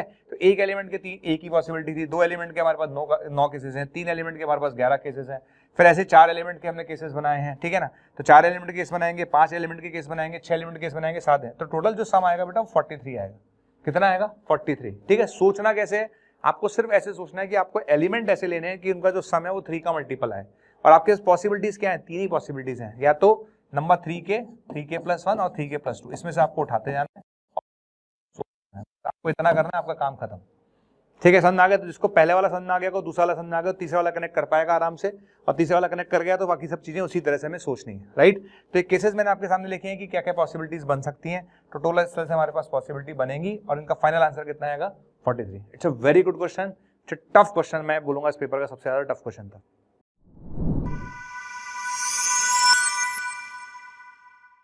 नेक्स्ट क्वेश्चन की तरफ चलते हैं। आइए नेक्स्ट क्वेश्चन देखते हैं। If the equation of the plane passing through the line, है ना, एक प्लेन है जो इन दोनों के इंटरसेक्शन पॉइंट से पास हो रहा है, ठीक है ना। तो कोई भी प्लेन अगर 2 प्लेन्स के इंटरसेक्शन से पास हो रहा है तो उसकी इक्वेशन होती है P1 + λ P2 = 0, ठीक है ना। उस प्लेन की इक्वेशन क्या होती है बेटा? P1 + λ P2 = 0, ठीक है ना। तो इक्वेशन ऑफ प्लेन हो गई P1 + λ P2 = 0। लैम्डा की जगह हमने 20 इस्तेमाल किया है। अब आगे बढ़ते हैं, ठीक है। अब उसने बोला let the equation of plane passing through this and parallel to this line, इस लाइन के पैरेलल भी है। अच्छा, ओके, ठीक। तो यहां से एक बात हम बोल सकते हैं, क्या बोल सकते हैं हम लोग, इसको आप समझना अच्छे से, राइट। देखिए अगर मैं इसको कन्वर्ट करूं, x जो आएगा इसमें, x कितना आ जाएगा बेटा? यहाँ पर x का कोएफिशिएंट आएगा 1 + b, है ना, इंटू x आ गया, ठीक है। अच्छा, y का कितना आएगा बेटा? y का आ जाएगा -2 + b × y आ गया, ठीक है, प्लस z का कितना आएगा बेटा? z का आएगा -1 + 3b आएगा इंटू z आएगा, ठीक है, और -5 = 0 आ गया। ये आ गया अपने पास, ठीक है, समझ में आ गया। ये तो पहली इक्वेशन आ गई, राइट। अब वो आपसे पता है क्या कह रहा है? वो आपसे कह रहा है कि let the equation of the plane passing through the intersection of this, है ना। मतलब बेसिकली यहां से प्लेन की इक्वेशन लिख ली और वो दोनों लाइंस के पैरेलल है, मतलब लाइंस पैरेलल, ठीक है ना। अब आप समझ लो कि जैसे ये 2 प्लेन है ना, ये 2 प्लेन आपको दिख रहे हैं, है ना। 2 प्लेन से एक लाइन बनती है, बेसिकली आप ऐसे समझ सकते हैं। 2 प्लेन से क्या बनती है? बेसिकली एक लाइन बनती है, ठीक है। तो कंडीशन ऑफ कोप्लेनिटी लगेगी, क्या लगेगी? कोप्लेनिटी की कंडीशन लगेगी। और कोप्लेनिटी कंडीशन क्या लगेगी? कोप्लेनिटी कंडीशन लगेगी जैसे बेसिकली अपने पास है ना, कहते हैं प्लेन्स अगर कोप्लेनर होते हैं तो कोप्लेनर क्या होता है? तो उनसे बनने वाला बॉक्स क्या होता है? 0 होता है ना। उनसे बनने वाला बॉक्स क्या होगा? 0 होगा। तो यहाँ पर x का कोएफिशिएंट, y का कोएफिशिएंट, z का कोएफिशिएंट, ये आ गया, ठीक है। और इसी तरह से यहाँ पर भी आप देख सकते हैं, यहाँ पर भी आप देख सकते हैं। तो इनका डिटर्मिनेंट आपको 0 करना था। क्या 0 करना है? डिटर्मिनेंट 0 करना है, ठीक है। चलो, तो इसको डिटर्मिनेंट 0 कर दिया। तो डिटर्मिनेंट 0 करेंगे तो b आ जाएगा, और b आ जाएगा तो प्लेन आ जाएगा। यहाँ पर b के रख दो तो प्लेन आ गया, ठीक है, आ गया। अब इस प्लेन की जो डिस्टेंस निकालनी है वो बताता हूं मैं आपको क्या करना है आगे, ठीक, okay. Let the equation of plane, उसने बोला and parallel to the line, वो आपको दे रखा था ax + by + cz = 55, राइट। तो ABC हमारे पास आ गया, कितना आ गया ABC, क्या आ गया ABC, देखिए आप लोग, A आ गया 13, B आ गया अपने पास 10, ठीक है, C आ गया 35। आगे बच्चे, अब ये जो पॉइंट मिला है, इस पॉइंट की मुझे इससे डिस्टेंस निकालनी थी, तो डिस्टेंस निकाल लेंगे आराम से, डिस्टेंस फॉर्मूला हम जानते ही हैं, तो इससे डिस्टेंस निकालेंगे, तो इसका जो आंसर आएगा निकल के वो आएगा -9। करेक्ट, कितना आंसर आएगा, मतलब answer is 9। Okay, answer is 9, correct. चलिए,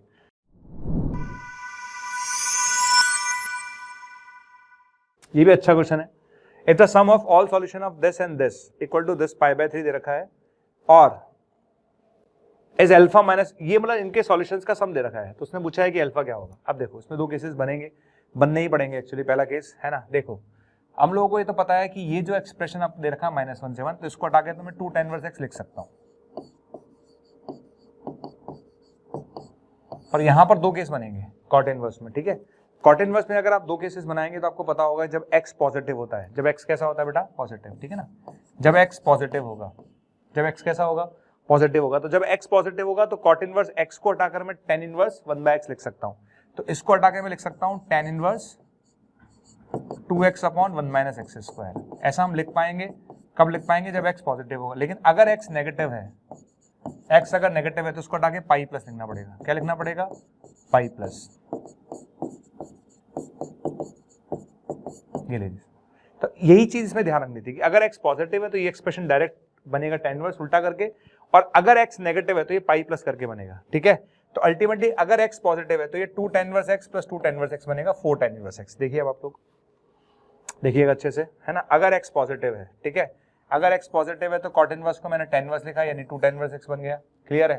तो अगर x पॉजिटिव है तो भैया 2 tan inverse x plus 2 tan inverse x 4 tan inverse x हो गया, इक्वल टू कितना दे रखा आपने, π/3। कितना दे रखा था बच्चे, π/3। तो यहाँ से आप सॉल्व करके x के लिए निकाल लोगे 2 - √3, ये केस खत्म, ठीक है। दूसरे केस पर आ जाइए, जब x -1 से 0 है, क्या है, -1 से 0 है, तो ये तो 2 tan इनवर्स x था ही, प्लस पाई प्लस करेंगे, इसको सॉल्व करेंगे तो ये आएगा tan inverse x equal to -π/6, यानी x आ गया -1/√3, आ गया x -1/√3। अब फाइनली बताओ मुझे क्या हुआ, तो हम दोनों केसेस को ऐड करते हैं, सॉल्यूशन ऐड कर लेते हैं, एक सॉल्यूशन ये आ रहा है, एक सॉल्यूशन ये आ रहा है, ठीक है, दोनों केसेस को ऐड कर लेते हैं, 2 - √3 और -1/√3, ठीक है। तो ये आएगा अल्फा -4/√3, तो यहाँ से कितना आ जाएगा, ये आ जाएगा 2 - 4/√3 इक्वल्स टू आएगा अल्फा -4/√3, तो अल्फा की वैल्यू 2 आ जाएगी, अल्फा की वैल्यू कितनी आ जाएगी, 2। सिंपल, इसका आंसर 2 आ जाएगा, करेक्ट, इसका आंसर 2 आएगा।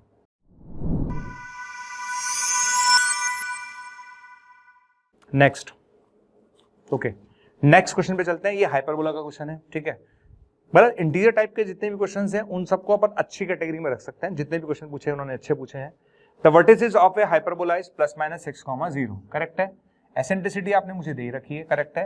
N be the normal to hyperbola at a point in the first quadrant and the parallel to the line this one, okay. चलिए इसको समझते हैं, पहले मैं कैसे स्टार्ट करता हूँ। देखिए आप लोग क्वेश्चन समझिएगा अच्छे से।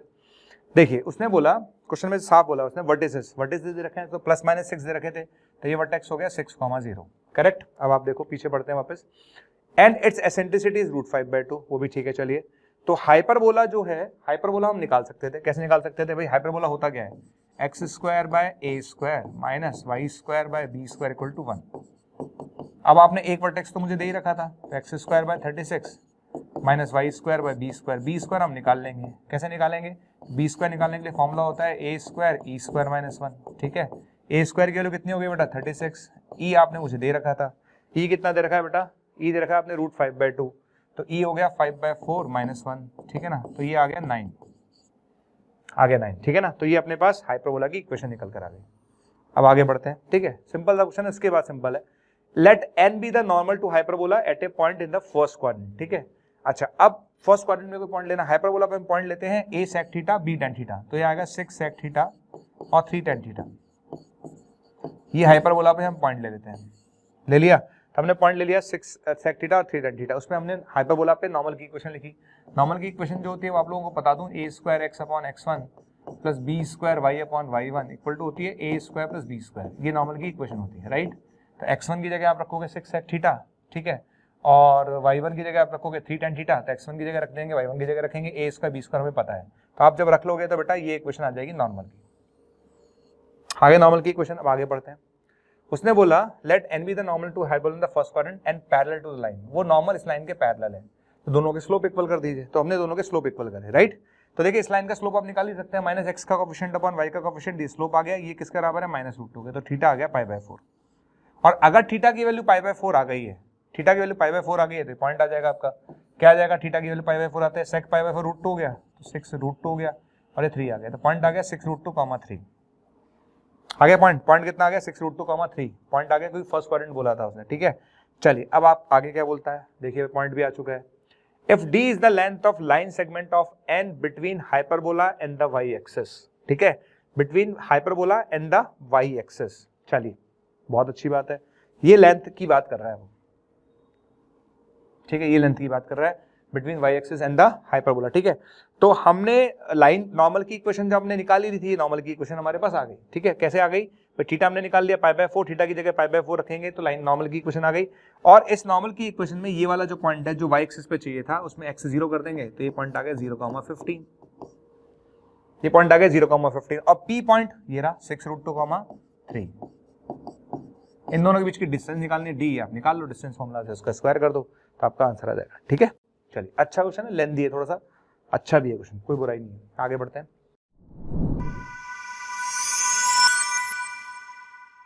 Next, okay, let's x and y be distinct integer where x is 1 to 25, ठीक है, and y is 1 to 25, then the number of ways of choosing x and y such that x plus y is divisible by 5। Again it's a good question, it's a question of PNC, very good question, मैं इसको full marks देता हूँ। x plus Y 5 से divisible होना चाहिए, ठीक है, मैं आपको समझाता हूँ कैसे।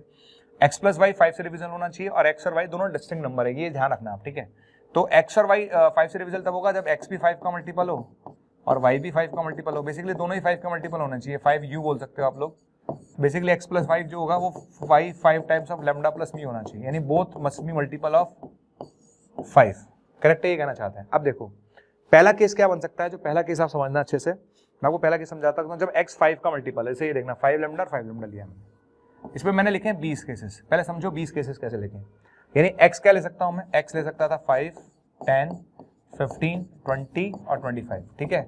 अच्छा y क्या ले सकता था, 5, 10, 15, 20 और 25, ये x ले लिया और ये y ले लिया मैंने, ठीक है। अब देखिए मैंने x को फिक्स कर दिया 5, तो जब x को फिक्स करूंगा तो y के 4 केस ही बनेंगे, क्योंकि दोनों डिस्टिंक्ट है, ये वाला केस नहीं बनेगा 5, 5, तो इसके साथ 4 बनेंगे, इसके साथ भी 4, इसके साथ भी 4, इसके साथ भी 4, इसके साथ भी 4, सबके 4 केसेस बनेंगे, तो टोटल केस बनेंगे 20, तो इस केस में 20 केसेस बनेंगे, ठीक है।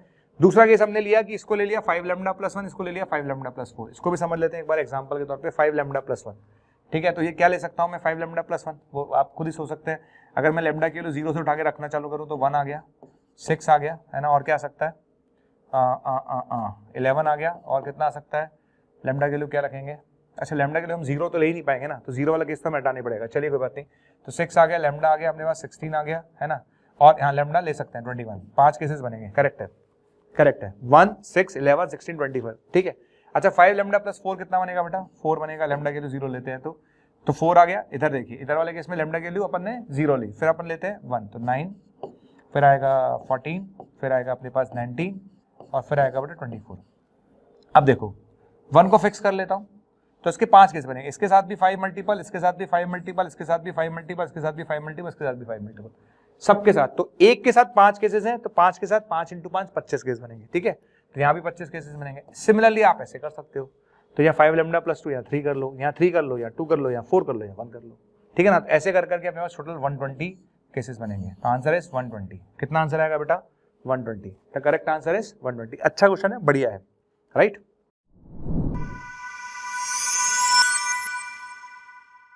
देखने में बड़ा सुंदर लग रहा है क्वेश्चन, देखिए। उसने बोला कि इसको सॉल्व करने पे जो अल्फा आएगा वो एस में आएगा ना, इसको सॉल्व करना है आपको बेसिकली, सिंपल है, इसमें ऐसा कोई रॉकेट साइंस नहीं है। कैसे सॉल्व करेंगे, देखिए log 2 है तो अपॉन में चला जाएगा, तो log 2 अपॉन में चला गया तो कितना आएगा बेटा, 9 की पावर में 2 अल्फा माइनस 4 प्लस 13 आ जाएगा, ठीक है। अपॉन में कितना आएगा 5/2, 3 की पावर 2 अल्फा माइनस 4 प्लस 1 = 2 आ गया, ठीक है। अच्छा t उधर चला जाएगा, 2 का मतलब 2, इधर कितना आ जाएगा 4 आ जाएगा, है ना, 2 का स्क्वायर 4 हो जाएगा, ठीक है। इसको सॉल्व कर लेते हैं। अच्छा 9 जो है ना, 9 को ले सकते हैं 3 का स्क्वायर, 9 को क्या ले सकते हैं 3 का स्क्वायर, तो 3 2 अल्फा माइनस 4 का ये होल स्क्वायर आ गया, ठीक है। 9 को क्या लिखेंगे 3 का स्क्वायर, 3 का स्क्वायर मतलब 3 की पावर 2 अल्फा माइनस 4 का होल स्क्वायर, ठीक है। तो अब देखो इक्वेशन बन जाएगी क्वाड्रेटिक, आप आराम से देख लो, ये मैंने लिख लिया, ठीक है, इसको ऐसे लिख लिया है ना, और इसको मैंने लिखा 3 की power alpha minus 2 alpha minus 4 का होल स्क्वायर, ये वाली जो टर्म है इसको मैंने टी माना है, क्या माना है इसको टी, तो इसको टी मानते T square minus 10t plus 9, T की वैल्यू 2 आ गई, टी किसको माना था आपने इसको 3 की पावर 2 अल्फा माइनस 4 को, ठीक है, तो 3 की पावर 2 अल्फा माइनस 4 को आपने टी माना था, तो ये 1 और 9 आ गया, 1 का वाला 3 की पावर 0, 9 का वाला 3 का स्क्वायर, दोनों को इक्वल कर दो, तो अल्फा की वैल्यू 2 आएगी और अल्फा की वैल्यू 3 आएगी, अल्फा की 2 वैल्यू आ गई, अल्फा की 2 वैल्यू आ गई। अब आप क्वेश्चन पे जाओ पीछे, क्लियर, अल्फा की 2 वैल्यू, अब then the maximum value of beta for which the equation has real roots, ठीक है, चलो यहाँ पर समीशन लिखा हुआ है, ध्यान में समीशन है, तो अल्फा की वैल्यू 2 रखेंगे प्लस 3 रखेंगे, तो 2 प्लस 3 यानी 5, 5 का स्क्वायर 25, 5 का स्क्वायर कितना हुआ 25, तो x square minus 50x, x square minus 50x, ठीक है ना, x square minus 50x, plus आगे देखो, प्लस ये लिखा हुआ है अल्फा प्लस 1 का square into beta, alpha plus 1 का स्क्वायर, बीटा तो कॉमन आ जाएगा, अल्फा एक बार 2 रखोगे तो 9 आएगा, 3 रखोगे तो 4 16 आएगा, 25 बीटा कितना आ गया 25 बीटा, ये आ गया, ठीक है, ये इक्वेशन आ गई मेरे पास, ठीक है ना, ये इक्वेशन मेरे पास आ गई, समझ में आ गया बच्चों, ये इक्वेशन मेरे पास आ गई है, ठीक, आ गई इक्वेशन, ठीक है। अब आप चाहते क्या हो भाई, क्वाड्रेटिक है, क्वाड्रेटिक है तो उसका रूट्स आपको पता है, क्वाड्रेटिक का अगर रूट्स आपको चाहिए रियल रूट, तो रियल रूट कब मिलेंगे, जब उसका discriminant greater than equal to 0 होगा, तो उसका D greater than equal to 0 कर दीजिए, और जैसे आप इसका D greater than equal to 0 करेंगे तो यहाँ से बीटा की मैक्सिमम वैल्यू 25 आएगी, कितनी आएगी 25, तो correct answer is 25, correct answer is 25।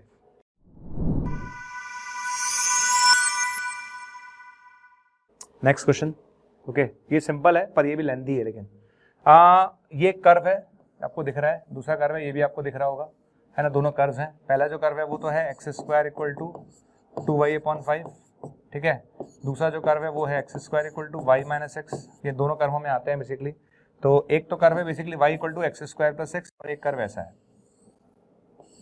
ऐसा कर्व है, ठीक है ना, ऊपर वाला तो एक्स स्क्वायर प्लस 6 हो गया और नीचे वाला कर्व हो गया ये वाला, ठीक है, ये वाला एरिया आपको निकालना है, ये वाला एरिया आपको निकालना है which is equal to the area enclose by this and this, वो चलो उसके बारे में बाद में बात करेंगे, तो ये पॉइंट आपको निकालने पड़ेंगे, चलिए सीधा अपन सॉल्यूशंस पे चलते हैं, पॉइंट आपको निकालने पड़ेंगे, देखिए तो हमने ये वाला एरिया निकाला है, तो पॉइंट आप निकाल लीजिएगा, ये एरिया जाएगा, एरिया निकालने के बाद अपर माइनस लोअर करेंगे, अपर वाला कर्व माइनस लोअर वाला कर्व, ठीक है, तो मैंने एरिया निकाला है अपर कर्व 0 से लेकर 2 तक, 0 से लेकर 2 तक अपर माइनस लोअर, ये अपर माइनस लोअर हो गया, ट्वाइस कर दीजिए, ट्वाइस कर दीजिए, अपर माइनस लोअर कर दिया, ट्वाइस कर दिया, इसको इंटीग्रेट करेंगे 16 आ जाएगा एरिया, ये 16 आ गया एरिया। अब आप चलिए आगे, वो कहता है ये जो एरिया आपने निकाला है वो एरिया P1 और y equal to alpha X के बीच के एरिया का बराबर है, P1 कौन है, ये वाला कर्व, तो वो ये कहता है आपसे कि ये वाला जो कर्व है और ये वाला कर्व, ये y बराबर अल्फा एक्स, इसके बीच के एरिया के बराबर है, ठीक है, तो हम एक शॉर्ट ट्रिक लिखवाते हैं, क्लासेस में हम बोलते भी हैं कि x square equal to 4ay और y इक्वल टू mx के बीच का जो एरिया होता है वो होता है भैया 8/3 a स्क्वायर m³, ये हम लिखवाते हैं, क्लासेस में लिखवाया भी है, ठीक है ना, ये एरिया आप निकाल लो डायरेक्ट, तो डायरेक्ट निकल जाएगा, ठीक है, तो यहाँ लिखा लेते हैं फॉर्मूला, तो ये देखा 8/3 a स्क्वायर m³ मैंने लिखा है ना, a स्क्वायर m³ है ना, a तो पैराबोला का है, जो पैराबोला का हम a निकाल ही लेंगे, तो पैराबोला का a लिखा है मैंने, और m की जगह अल्फा काम कर रहा है, तो ये एरिया मैंने निकाला है, ये एरिया आ गया, और ये एरिया फाइनली ये आ रहा है, मल्टीप्लाई हो रहा है, ठीक है, आ गया, ये एरिया इस एरिया के बराबर है, तो इस एरिया के बराबर कर दीजिए, तो अल्फा क्यूब की वैल्यू 600 आ जाएगी, कितनी आ जाएगी 600, अगेन देखो आप लेंदी है, पहले आप ये एरिया निकालोगे, फिर आप ये एरिया निकालोगे, अगर आपको रिजल्ट याद नहीं है तो फिर मेहनत लगेगी, फिर उसके बाद हम दोनों को इक्वल करेंगे तो आंसर आएगा 600, लेंदी क्वेश्चन है पर अच्छा है क्वेश्चन, ये आंसर एरिया क्वेश्चन था।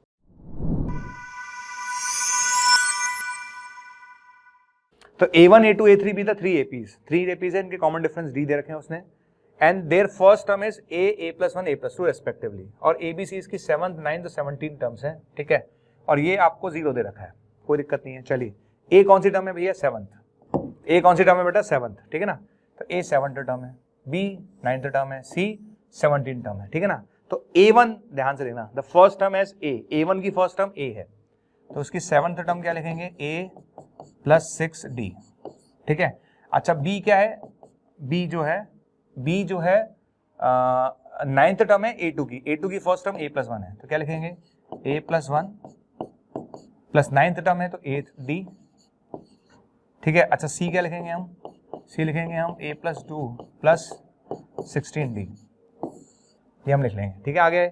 अच्छा अब उसने बोला है कि ये 0 है, क्या है 0, तो उसको लिख देता हूं मैं ना, ए बी सी को उठा के रख देता हूँ, लिख दीजिए। ए की जगह रखा है a प्लस 6d। ठीक है बच्चे, थोड़ा सा पेन बार बार मिस हो जाता है, कई बार हो जाता है ऐसा, ठीक है ना। इन तीनों को उठा के यहाँ रख रहा हूँ मैं ना, ए रखिए आप लोग, ए की जगह रखे ये एक, और ये मैंने लिखा है, ये थोड़ा सा I think a plus 1 plus 8d रखा है, करेक्ट है, और a प्लस 2 प्लस 16d रखा है, करेक्ट है, रख दिया आपने। ठीक है, इसको सॉल्व करेंगे तो भैया a की वैल्यू आ रही है -7, और ठीक है, तो a की वैल्यू आ रही है बेटा -7 और d की वैल्यू कितनी आ रही है 6 आ रही है, करेक्ट है। तो a आ गया -7, d आ गया 6। अब आप आगे चलिए, अगर a -7 आ गया और d आ गया तो यहाँ से a b c मेरे पास निकल जाएगा, a भी आ गया, b भी आ गया, c भी आ गया। ठीक है बच्चे, आ गया। अच्छा a b c आने के बाद उसने पूछा है then the sum of first 20 terms of an AP, उस AP की 20 टर्म्स का सम निकालो जिसकी फर्स्ट टर्म ये है।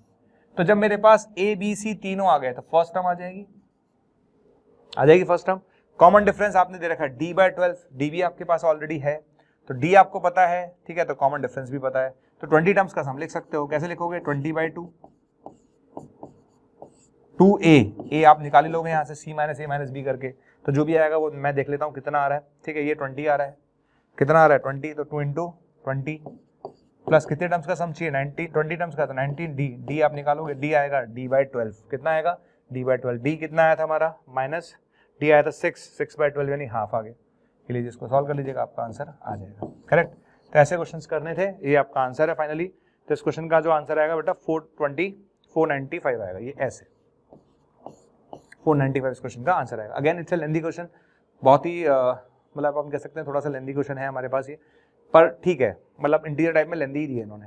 तो भैया यहाँ पर हम देखिए लास्ट, यहाँ पर पेपर खत्म होता है, आपका डिस्कशन खत्म होता है। अगर आप इस पूरे पेपर का एनालिसिस करेंगे तो मैं सही बताऊँ तो मैथ्स के पेपर को देखता हूँ तो कुछ क्वेश्चंस में मानता हूँ कि 4-5-6 क्वेश्चन ऐसे होंगे जो बिल्कुल इजी थे, जो बच्चों को करने लायक थे, लेकिन बाकी ओवरऑल पेपर में कोई भी क्वेश्चन ऐसा नहीं था जो या तो अगर वो इजी लग रहा है देखने में लेकिन कैलकुलेशन भारी कर दी उन्होंने उसकी, या तो कैलकुलेशन बहुत भारी कर देते हैं या पेपर क्वेश्चन का लेवल इतना भारी कर देते हैं कि बच्चों को कनेक्ट नहीं कर पाता। तो मेरे हिसाब से ओवरऑल मैं अगर पेपर को कैलकुलेट करूं तो ये पेपर टफ कैटेगरी में मैं रखना चाहूंगा, क्योंकि ये पेपर आसान नहीं था। अगर आप बहुत बच्चा, अगर एवरेज बच्चा होगा तो 10 से 12 क्वेश्चन अटेम्प्ट कर पाएगा 1 घंटे के अंदर, 12 से 13 मैक्सिमम क्वेश्चन आप अटेम्प्ट कर पाओगे 1 घंटे के अंदर, जो कि जनरली सही नहीं है। मतलब मेरे को लगता है कि पेपर ऐसा आना चाहिए कि कम से कम एक एवरेज बच्चा 15 से 20 क्वेश्चन 1 घंटे में कर आ सके। ओके, तो मेरी तरफ से बहुत बहुत धन्यवाद मेरा पेपर का सॉल्यूशन देखने के लिए, और मुझे सुनने के लिए बहुत बहुत धन्यवाद। आशा करता हूं हमारे टॉप एजुकेटर का यह लेक्चर आपको पसंद आया होगा। अगर पसंद आया है तो वीडियो को लाइक करिए, चैनल को सब्सक्राइब करिए और शेयर भी करिए, क्योंकि ज्ञान बांटने से बढ़ता है और सही बताऊं तो पुण्य भी मिलता है। मुझे सुनने के लिए बहुत बहुत धन्यवाद। Thank you.